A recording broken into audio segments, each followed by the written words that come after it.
In just 47 seconds, $290 billion vanished into bureaucratic shadows. Angela Merkel didn't schedule this confrontation. She didn't send advance warnings through diplomatic channels. She simply walked into the emergency session at the Berlaymont building with a single manila folder marked Fiscal Reality and placed it on the conference table where Ursula von der Leyen sat. The cameras weren't supposed to be there. Someone leaked the location.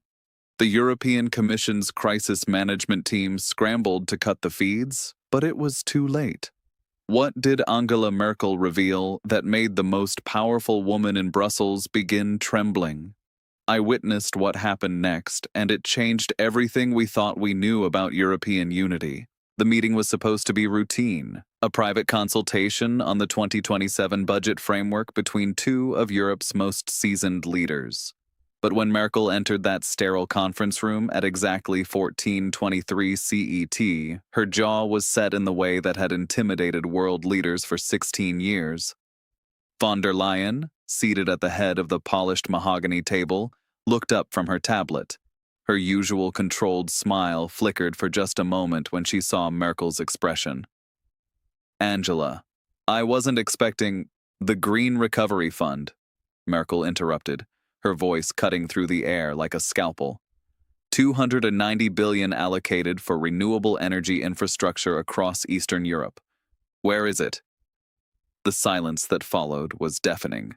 Von der Leyen's hands, usually animated during explanations, remained frozen on her tablet screen. The funds are being distributed according to the established timeline.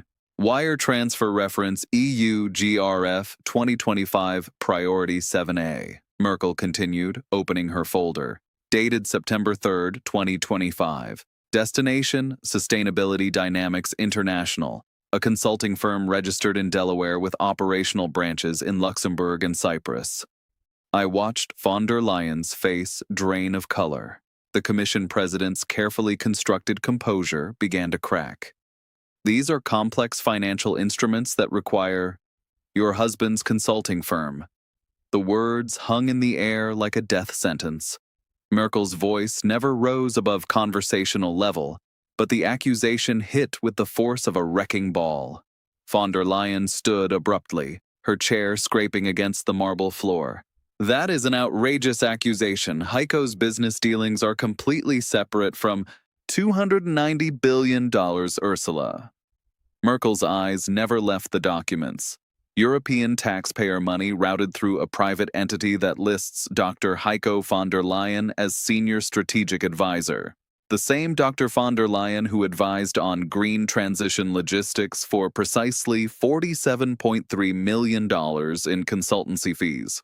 The mathematical precision of Merkel's attack was devastating. No emotional outbursts, no theatrical gestures, just cold, hard numbers that cut through every defense. Von der Leyen's security detail shifted uncomfortably near the door. The Commission President was cornered, and everyone in the room knew it. The European Anti-Fraud Office cleared all. Olaf cleared the paperwork, Merkel interrupted. They didn't audit the shell companies. They didn't trace the money flow. They rubber-stamped your husband's invoices because you're the president of the European Commission. The moment of truth arrived when Merkel pulled out a second document. Bank statements, wire transfers, a paper trail that connected the dots between EU budget allocations and private consulting profits. "This is what I mean when I say Europe is falling apart," Merkel continued, her voice growing colder. "Not because of external threats, not because of populist movements, because the people entrusted to lead this union are treating it like their personal ATM." Von der Leyen's hands were shaking now. The most powerful woman in European politics was being systematically dismantled by Germany's former chancellor in real time. "I will not sit here and be accused of corruption," Merkel finished. "Then explain the Cyprus accounts. Explain why European infrastructure money is sitting in offshore investment portfolios, while Polish and Hungarian communities still wait for their promised renewable energy projects." The leaked audio from this meeting would later reveal what happened next. Von der Leyen's voice, usually measured and diplomatic, cracked completely. "You have no right to investigate Commission finances. You're a private citizen now. I'm a European citizen, Merkel replied, and I'm watching this institution destroy itself from the inside. The desperation in von der Leyen's voice became palpable as she tried to regain control of the conversation. She paced behind her chair, gesticulating frantically. These allegations are based on circumstantial connections. Consulting fees are standard practice in 47.3 million is not standard practice, Merkel cut her off, especially when those same consulting recommendations directly influenced Commission policy decisions worth billions. Merkel then revealed her most devastating piece of evidence: internal Commission emails showing von der Leyen personally intervening to fast-track environmental assessments for projects involving Sustainability Dynamics International. Email timestamp, March 15, 2025, 11:47 a.m. Subject: Priority status required, Merkel read aloud. Your direct instruction to bypass standard environmental review procedures for Project Green Horizon, a project that just happened to require $340 million in consulting services from your husband's firm. Von der Leyen's face turned ashen. The specific timestamp, the exact wording, Merkel had access to Commission servers. This wasn't a fishing expedition, it was a comprehensive intelligence operation. The confrontation escalated when Merkel revealed she had already forwarded copies of her evidence to the European Public Prosecutor's Office, the German Federal Criminal Police Office, and investigative journalists at Der Spiegel and Financial Times. Von der Leyen's reaction was visceral. She swept her tablet off the table, the device crashing against the wall. "This is a political assassination." "This is accountability," Merkel countered, something this commission has forgotten entirely. The financial implications became clear within hours. Markets reacted immediately to leaked snippets of the confrontation. The euro dropped 1.2% against the dollar. European bank stocks plummeted. Bond yields spiked as investors questioned the institutional integrity of the European Union. But the political earthquake was just beginning. Merkel's evidence dossier contained more than financial irregularities. Phone transcripts revealed von der Leyen discussing expedited approval processes for projects involving her husband's clients. Email chains showed Commission staff being pressured to bypass standard procurement protocols. The most damaging revelation was a recording from a private dinner in Luxembourg where von der Leyen allegedly told business leaders that European regulations could be flexible for the right partnerships. By evening, opposition MEPs were calling for von der Leyen's immediate resignation. The European Parliament's Budgetary Control Committee announced emergency hearings. Criminal prosecutors in 3 countries opened preliminary investigations. Von der Leyen's desperate damage control began that same night, a hastily arranged press conference where she denied all accusations, claims of a coordinated smear campaign orchestrated by anti-European forces. But Merkel had already anticipated every defense.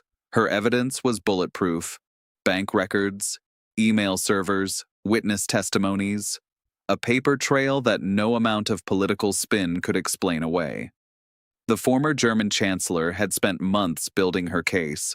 Sources close to Merkel revealed she had been investigating Commission corruption for over a year, using her extensive network of contacts across European intelligence services and financial institutions. Angela didn't just stumble onto this, one former aide told me. She systematically dismantled their entire operation piece by piece. The psychological impact on von der Leyen was immediate and visible. Staff reported erratic behavior, canceled meetings, and increasingly paranoid security demands. The Commission president, who had once projected unshakable confidence, now appeared brittle and defensive. European leaders began distancing themselves. Macron canceled a scheduled bilateral meeting. Sanchez refused to take von der Leyen's calls.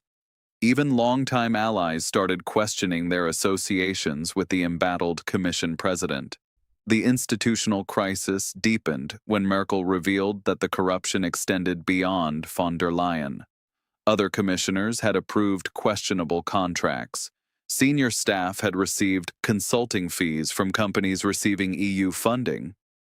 This isn't about one person, Merkel explained in a television interview. This is about a systemic rot that's eating the European project from within. The timing of Merkel's attack was strategically brilliant. Just weeks before crucial budget negotiations and with several member states already questioning EU fiscal responsibility, the scandal couldn't have been more damaging. Von der Leyen's position became untenable. Legal challenges mounted. Political support evaporated. Media investigations uncovered additional conflicts of interest dating back years. The woman who had positioned herself as the guardian of European values was exposed as everything wrong with Brussels bureaucracy: privileged, unaccountable, corrupt. Merkel's final blow came during a live television debate. When asked about von der Leyen's future, the former chancellor delivered her verdict with surgical precision. Ursula has a choice: resign with dignity or be removed in disgrace. But she cannot continue leading an institution she has fundamentally betrayed. The European Union stands at a crossroads. The Commission President's authority is shattered. Member states question Brussels' competence. Citizens demand accountability from leaders who promised transparency while enriching themselves. Angela Merkel exposed more than financial corruption. She revealed the moral bankruptcy of European leadership. And in doing so, she may have delivered the final blow to the Brussels establishment that has governed Europe for decades. The question now isn't whether von der Leyen will survive. It's whether the European Union can recover from this institutional catastrophe. Europe is indeed falling apart, and it's happening from the inside out.